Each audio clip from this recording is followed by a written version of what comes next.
Fala galera, sejam todos bem-vindos a mais um vídeo aqui no canal. Mas antes de começar o vídeo aí galera, nos apoie deixando o seu like, inscrevendo no canal e ativando o sininho para não perder o vídeo chegado aqui no canal. Então galera, vamos fazer aqui uma reação e um corte aqui falando hoje sobre o Mengão. Falando sobre o caso Bruno Henrique e também sobre o próximo jogo contra o Sport e também sobre reforço.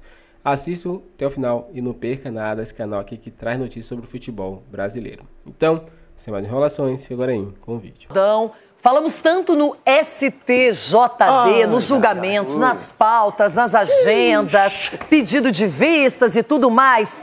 Mas você sabe como funciona o STJD?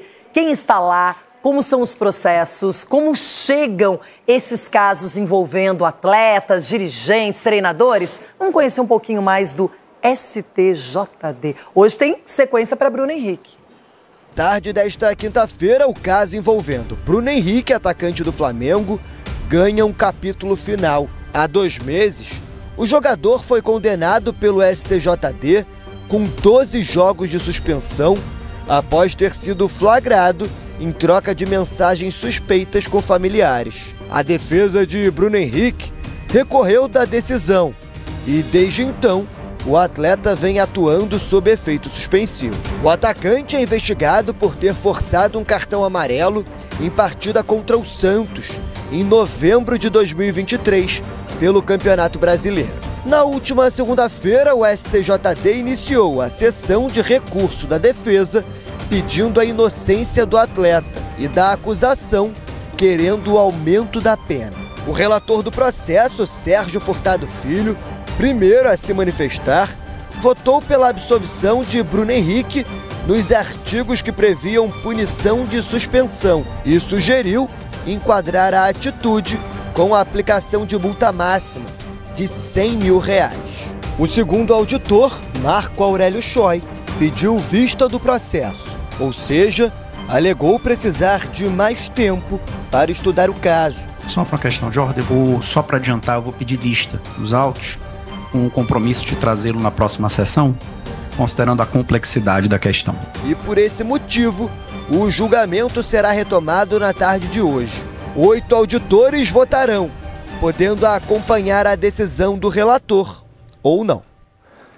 Olha, o STJD, ele influencia tanto o futebol, ele pode reparar e, ao mesmo tempo, mudar as coisas para qualquer time, para qualquer atleta ou pessoa envolvida no assunto.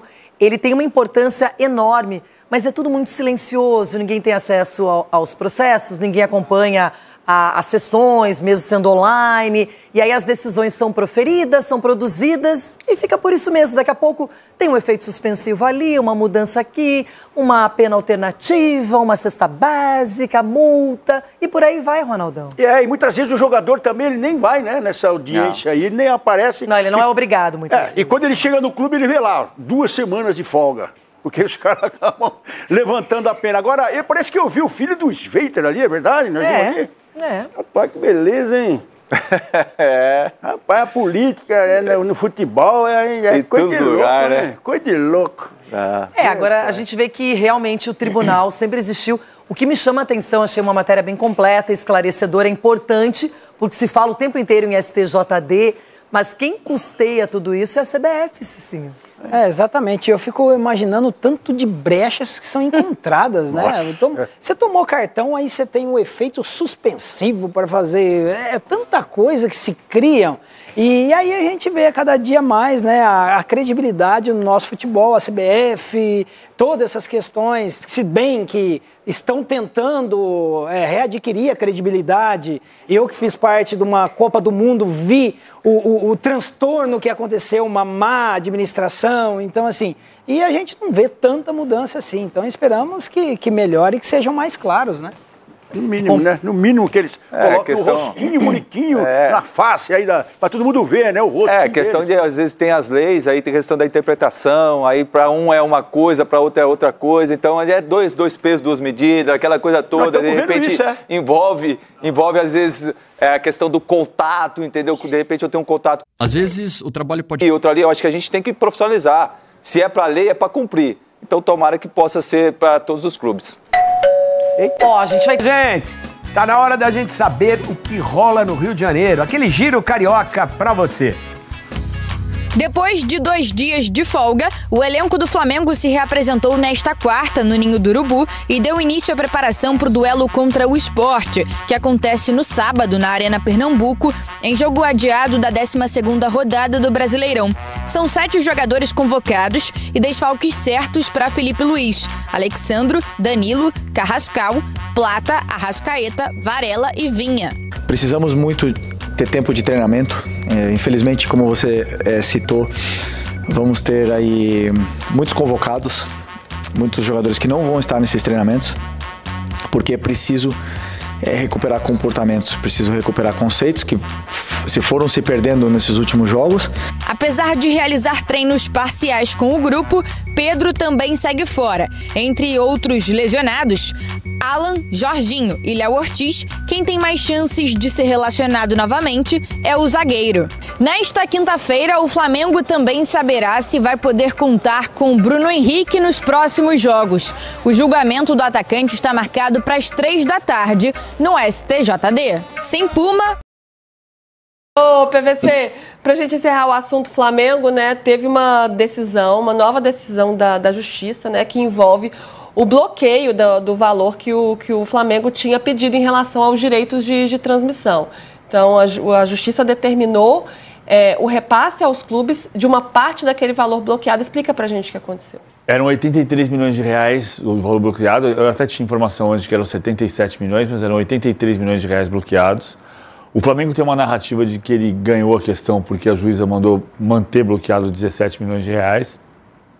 Mas só para a gente explicar para o pessoal, né? O valor estava bloqueado, né? Vocês lembram, né? O Flamengo entrou na Justiça pedindo o bloqueio de parte da verba dos direitos de transmissão porque ele não concordava com a divisão num certo aspecto ali sobre as questões do pay-per-view, que ele não concordava. Os 30% da audiência, né? 30% porque você da audiência, perfeito. Nos contratos da Libra e nos contratos da Liga Forte União, nos dois casos você tem a definição de 45% do valor é igualitário do dinheiro de televisão, 30% é pelo desempenho no campeonato e 30% por audiência.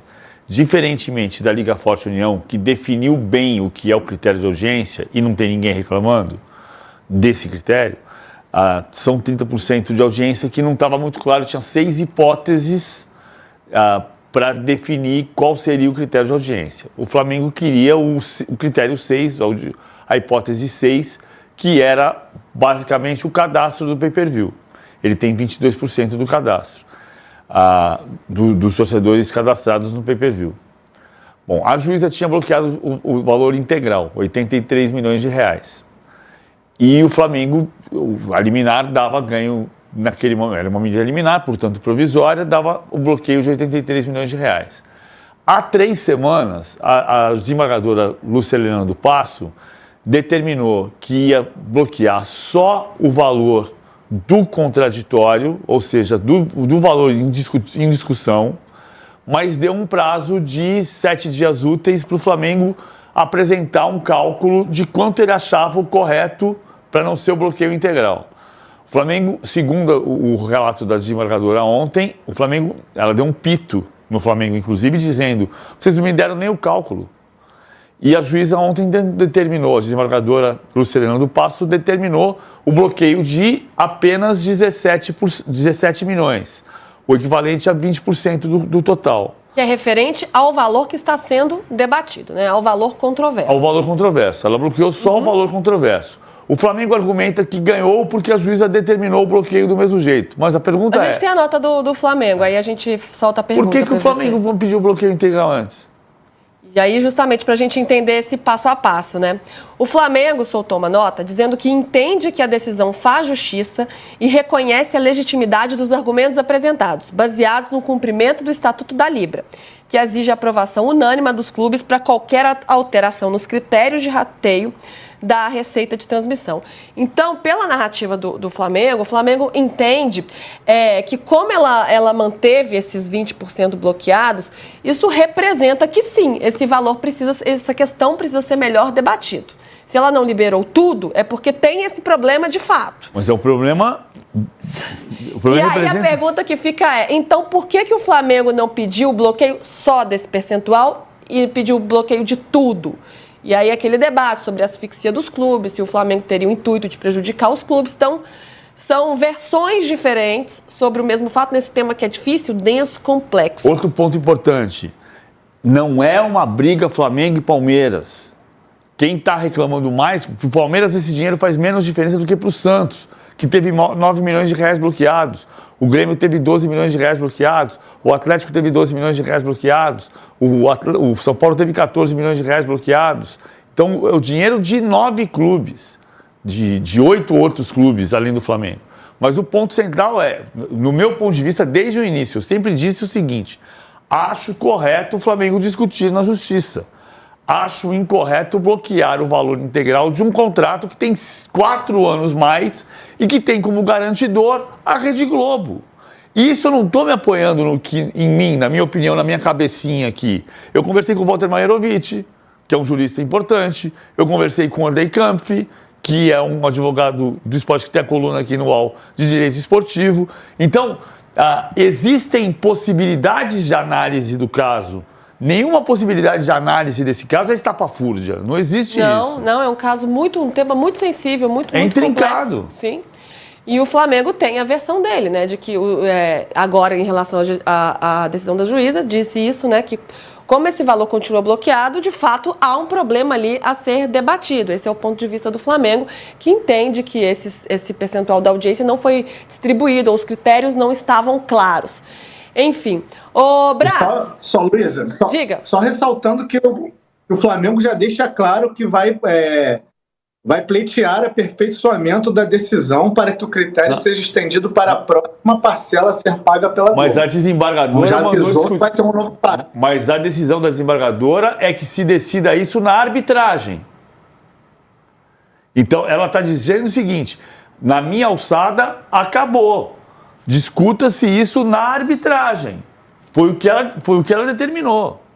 Então, veja como não tem nada estapafúrdio. A desembargadora determinou que ela chegou até o limite dela e que o resto se discute na arbitragem. Sim. E aí continuou, né? Eu acho que manteve aí, cada um com a sua versão, já que ela não liberou tudo também, tem esse lado do Flamengo também, né? Então, acho que continua aí essa guerra de versões, a gente vai acompanhando essa história.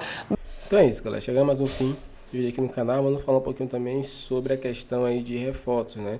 Vários times já estão se reforçando aí para 2026, né? E o Flamengo não vai ficar para trás, né? O Flamengo também está pensando nisso, sabendo que o próximo ano vai ser um ano muitas competições também, e o Flamengo precisa estar bem preparado para isso. E aí o Flamengo já está de olho em Arias. John Arias é um jogador aí que jogou no Fluminense, que muitos torcedores do Flamengo gostariam de ter ele no Mengão, e ele não está sendo muito utilizado no Wolverhampton, está jogando poucos jogos, e o time dele está sendo lanterna, e a chance de ser rebaixado é muito grande. Então, a chance de o Wolverhampton dispensar muitos jogadores, também tem João Gomes lá, tem André, esse Fluminense também, então o Flamengo está de olho aí em John Arias. Esse jogador pode pintar aí no Mengão, com a chance aí de atuar no próximo ano da temporada. Se você gostou da notícia e quer ele no Flamengo, já comenta aqui embaixo. Se você gostou do vídeo, da notícia também. Agora valeu, galera, e até o próximo vídeo.